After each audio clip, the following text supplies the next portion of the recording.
Affordable housing is hard to come by in Santa Cruz County and in other areas of the peninsula, but in Santa Cruz, there's a new grand jury report that's out, and it's a big enough problem in their area that police and fire recruits are now turning away offers that the county needs to file to keep the community safe, they say. KION's Dania Romero breaks down the grand jury report for us tonight and what the county says they're doing to address affordable housing issues.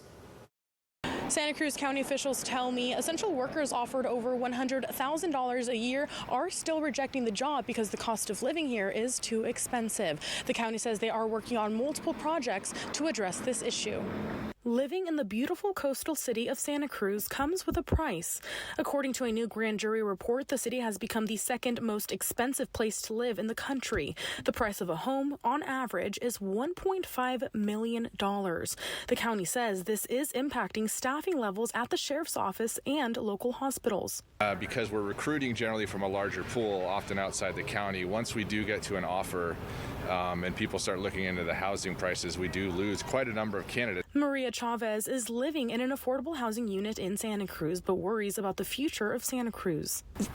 It's ridiculous. How are you supposed to make Santa Cruz a livable place if you don't have teachers, and police department? The lack of affordable housing is also an issue for people trying to get an education. Cabrillo College is taking steps to give students an affordable housing option to live close to campus. Housing's definitely been something that's been talked about since I've lived in Santa Cruz County, and we at Cabrillo College feel like we have a responsibility and an opportunity to be partners in addressing this community-wide and regional issue. According to the grand jury report, in order to buy the average home in the Santa Cruz area, a worker with $50,000 down payment would have to make $400,000 a year, and the monthly payments would be $8,830 a month. In our public defender's office, for example, they're recruiting people for legal jobs, lawyer jobs, those jobs that start at $150,000 and go up.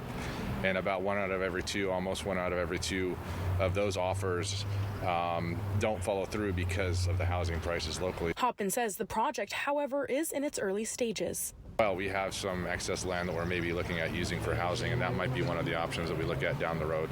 It's still a few years away, but that is something on the minds of every employer in Santa Cruz County, because the way the housing prices are right now makes it very difficult for our community to function. According to the grand jury report, 11% of workers commute from outside of Santa Cruz County. Reporting in Santa Cruz, Dania Romero, KION News Channel 46.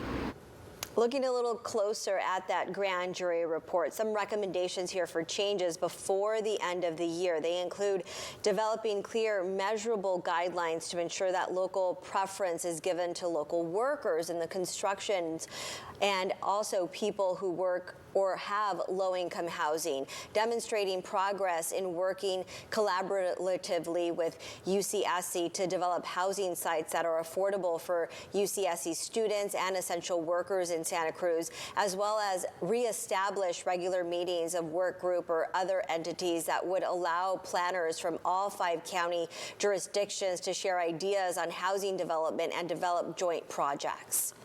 Tonight, the